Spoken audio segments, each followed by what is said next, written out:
cue the music that doesn't exist. BAND-MAID. Very nice.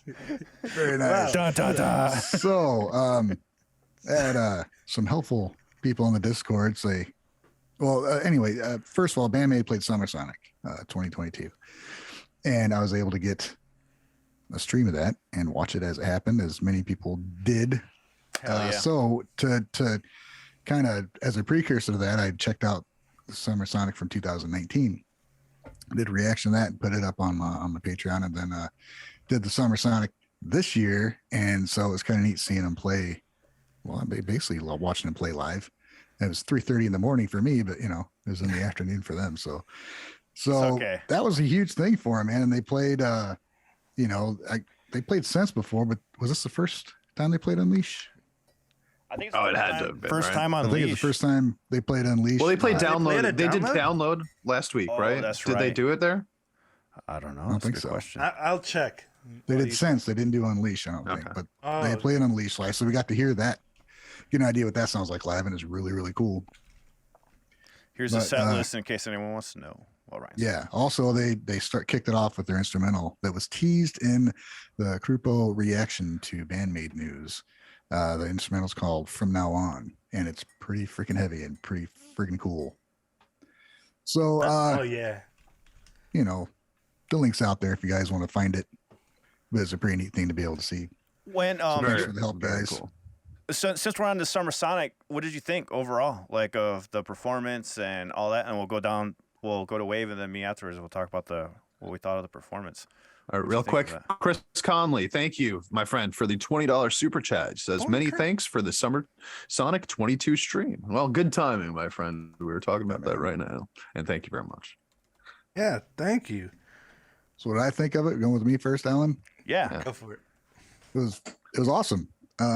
New live stuff from them is a treat for kind of all of us because I've been wanting it for so long.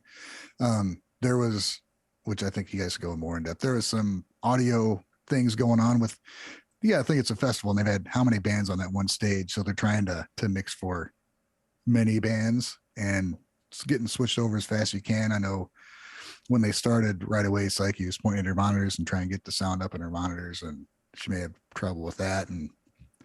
But I was just so happy seeing them that I didn't really notice too much of that. Mm-hmm. But it was awesome seeing him pull some stuff off and seeing who was doing what in Unleash was kind of surprising. Uh-huh. I thought, assumed Miku was going to be doing the chunky stuff, in the second or third, whenever the hell it was. It was Konami. She was doing it in the video too, so I guess we should have known. But yeah, it was just awesome to see. And they did new stuff, they did older stuff, so a good mix of music. That's cool. It's fun. I love the set list. I just got to say that. I Yeah. think it's awesome that they're not just coming out there like a lot of bands would and just playing all the new stuff right off the bat. It's like they know that they got the hits that the people want to hear and they're still giving it to us. Yeah, it's always good to have that good mix, right? Even going back to Freedom. Yeah, man, that's old school. That's off what, Brand New Made or something like that? Is it Bring It On, maybe? I don't know. New Beginnings? I don't know. I just named all their albums. I think It's off one of them. I can't remember. It's not a brand new one, we'll put it that way. No, it's on like their third album, I think. What about you, Wade? What do you think, man? Ah, man. It was just so exciting to see them playing live in front of real people again. And you could tell, like Ryan was saying, they were having issues because, they really can't do a real sound check at a festival. They shuffle to get it set up as fast as possible, and they're in front of a bunch of people already, so they're just kind of winging it when they start. And so I felt bad they were struggling with the in-ear monitor problems and all that, but they really made the best of it. Like, they put on a great show. They were having fun. I guess Psyche was the most obvious that she was kind of annoyed because, that's kind of how she is. But they were all like happy, having fun. And, they made the best of it. When I first watched it, I was wearing headphones. So I was like, oh, this is a pretty great mix. Like, because I could hear everything clearly like you can in headphones. Then when I listened to it on speakers, it was a little rougher. But again, that comes with the territory of you're playing a festival, like you were saying, and it's a live stream mix. Like there's no post processing at all. It's just the live mix. So that's the way it goes. But anyway, Yeah. that stuff really doesn't matter to me in the moment because it was just such a fun experience to Yeah. see them playing live for an audience again. And that new instrumental is sick. And like Ryan was saying, I was totally wrong on my theory about.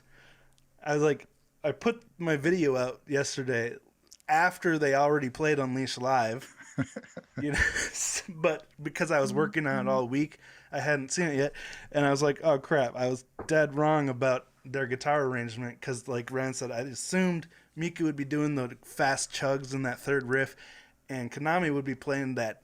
Wait, can you summarize that? What happened? Yeah. Like, what? Why'd you think that again?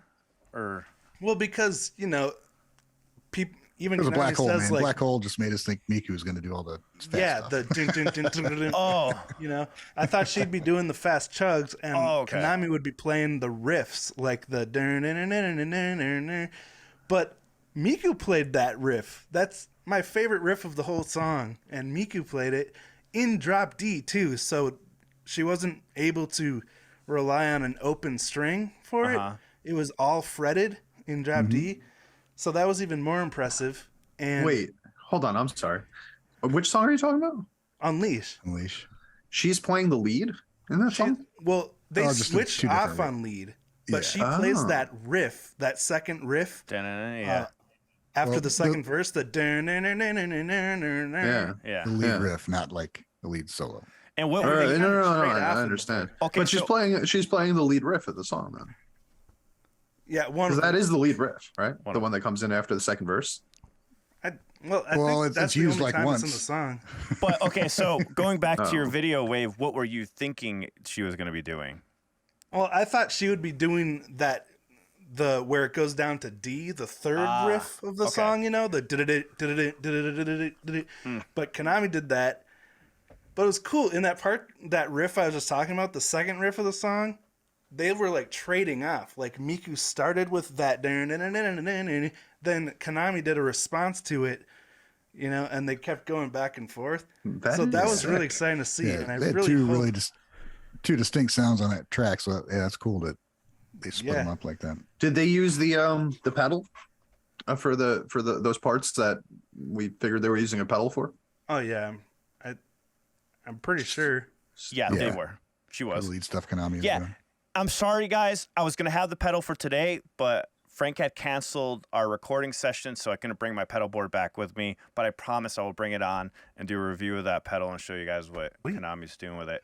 I just, damn it.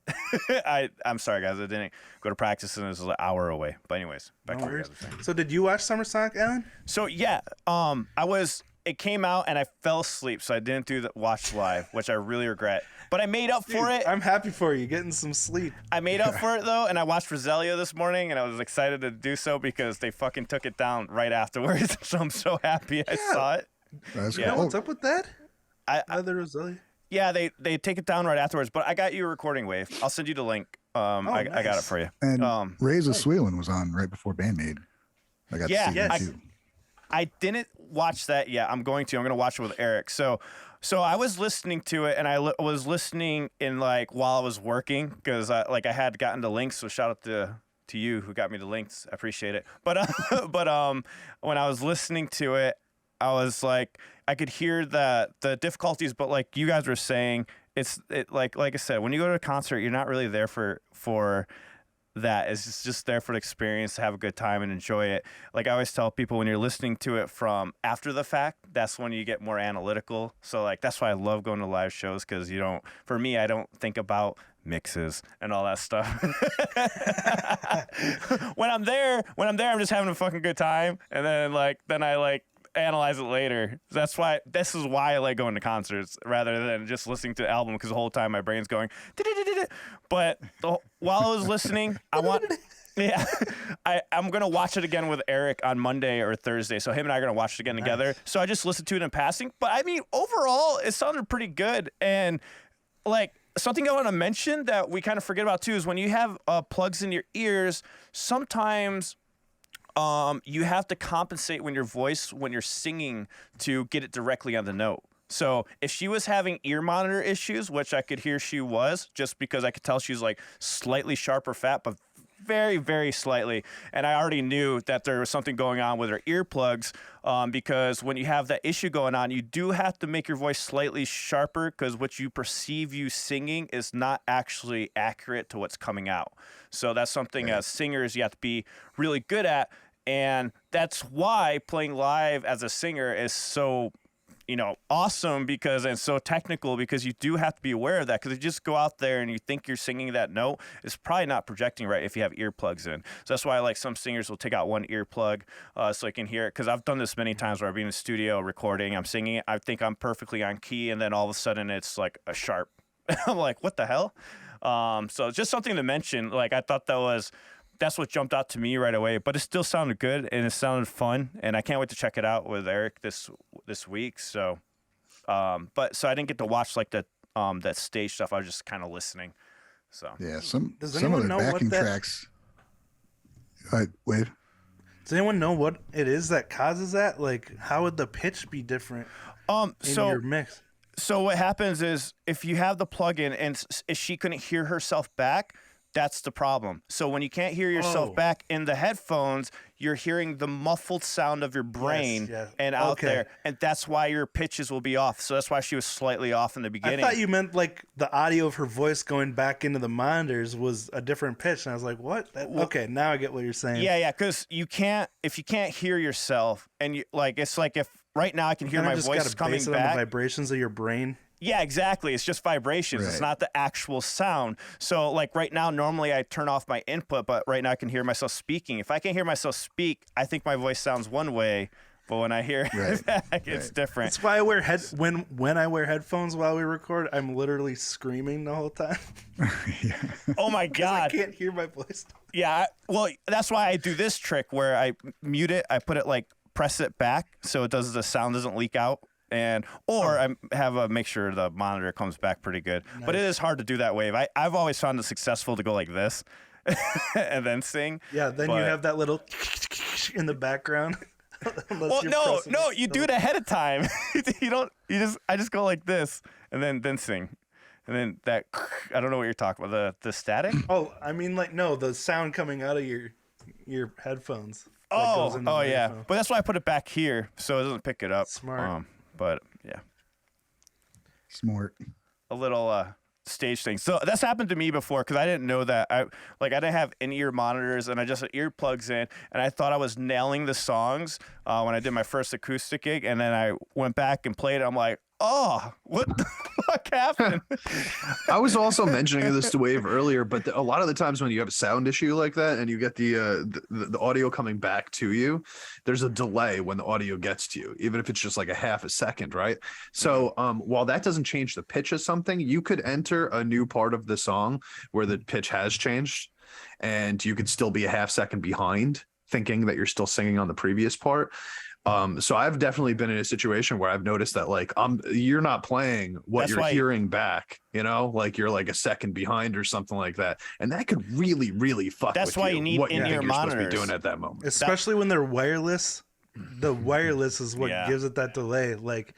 And sound travels pretty slow. Like if you're a distance away from your bandmates, you're all in different time zones when it comes to sound because sound travels so slow. So if you're across this giant stage from your drummer, there's always going to be that little delay there. Have you guys ever made the mistake of going too far away, like on stage, and then you're like, wait a second, something's a little off? You're hearing your guitar like a half second later. I'm like, why am I playing so bad? Or it's like cutting in and out, and you're like, am I missing fucking notes? Like, what's happening? Yeah, straight up, and then you hit it again. I got double notes coming in. I've done that because I've had a wireless, and this is why I stopped using a wireless, because I'm like, I thought it was that, but then I got a really long cable, and I remember getting on top of a table, but it was a good distance away. I'm like, I still feel like I'm playing horrible. Like, this is awful. So in-ear monitors is the moral of this story. Yeah. And click tracks. And click tracks, yes. Unless your drummer is a machine, and then you're good. It's so hard with a click track though, because if the drummer decides that they want to go, a little off buck, like generally you're going to follow the drummer on stage. Well, hey, come on, can I ask I want to something? have that freedom. I got something for Wave here. Okay, so this is a good point. I played with a drummer and had it on a click track for a very long time. Okay, and now that I'm doing the frontman work, I want to extend parts. So what do you do in that? Do you say fuck no, don't do the extended parts, or get rid of the click? Like, how would you handle that? Why couldn't you extend? If it's just a click, you should be able to go as long as you want, but stay in time. With our songs, we have alternate. Like a pre-programmed click, you mean? Yeah, but with ours, it was hard to do that because we had different time signatures. So it's multiple different time signatures. Like BAND-MAID, they have multiple time signatures. Like no songs with multiple time signatures. You can must only plan 4/4 from now on. I think BAND-MAID would disagree. In that case, with you would have to have a pre-programmed click where you work in those extended sections already. Okay, that's what I was gonna say. Do you do that? Because for me, that would be really hard to try to think about that. So or just tell your drummer to rip out his earbuds when it gets to that part. That's what we do. That's exactly what we do. We have 3 songs where I'm like, in the middle of the breakdown, take it out because I'm gonna go off the rails. So like, nice. Anyways, back to the BAND-MAID thing. But I was just curious about that, like how if you always had a click live or if you did it like that. But go ahead, Ryan. Back to BAND-MAID. That's what I thought of Summer Sonic. But Oh, there was some of the backing tracks that were being played were louder than I think they're supposed to be. So there's some weird sounds going on that I don't think we heard normally. Like in the is Ryan talking about the mix, complaining about the mix right now? No, Yeah, I noticed that. What it was. I think it was indifferent. I noticed that there's like this really loud that I've never noticed before. From the backtrack? Oh, yeah. There's some water drop and some other was down. I don't know. I see. I don't like the sound of that, man. Like honestly, this is something that I have to deal with in the K-pop world all the time, where it's like constant backtracks, and I fucking hate it. To tell you the truth, and it's like, especially when what people don't realize a lot of the time, if there's a backtrack on it, and like especially if it's like something that's from the recording on an album, right? Like you're trying to replicate the recording on the album. You are no longer trying to just put on the best performance. You're now trying to match what was on the album. And that makes it so much more difficult to me. Like you really, if you're going to put a backtrack on there, like in every genre of music, it should be lower than everything else that you're doing. And to the point where like you should only really be able to hear everything that's going on in the backtrack if nothing else is happening at that moment. By the way, playing to a backing track with a click is a lot harder than you think because you can't fuck up. You can't fuck up. Exactly. Especially the drummer. The drummer cannot. It's like a double-edged sword. You gotta it kind of takes some of the soul out of it because instead of performing live music with your band, you are, like Champ said, trying to replicate the studio album, so you kind of lose that feedback and chemistry. I mean, with practice you can kind of get it back, but it's a different kind of performance then at that point, right? Was there a backtrack for like the vocals too, or was it just instruments that are not being played live? More kind of sound effects and some synths that were behind some guitar parts that were really jumped out and I didn't realize were there to begin with. So yeah, I mean, I could have done without them, and I don't. They want it to be in there. That's fucking fine. But sometimes when it's in the mix too hot, it's like, what the fuck was that? Like you're not used to hearing it that well. Instead of like Champ was saying, instead of adding to it, it's like dominating what the fuck was going on. You're like, that's all. I don't know. So I got a couple interesting comments from members. I just wanted to mention. So didn't Kane say that she drilled holes in hers so she could hear both? I don't know if that's true. But drill. They had them made. There's like a pass through so she can hear some of the real sound too. That's smart. And then Dammer says to repeat what we heard was mixed for live audience. Probably, maybe there is it sounded fine. Oh yeah, because the room definitely affects the sound of that. Yeah. Yeah. And somebody mentioned there's probably 2 mixes. There's like a live mix and then a recording mix, and hell, maybe they came off the main board. We don't fucking know. Of course. Plus, it's a festival, when they get here with their own crew, it's going to be so much better. Mm-hmm. It's always better when your own people. Esther says Summer Sonic can't handle BAND-MAID songs. We'll go with that. For more Gaijin goodies like you just saw, be sure to subscribe to the Gaijin Guys podcast and turn on all notifications to be part of the live stream every Sunday. You can also find us wherever you listen to podcasts, Spotify, iTunes, etc. You can find even more exclusive content and reactions on our Patreon, patreon.com/Gaijin Guys. I'll see you there. Adios.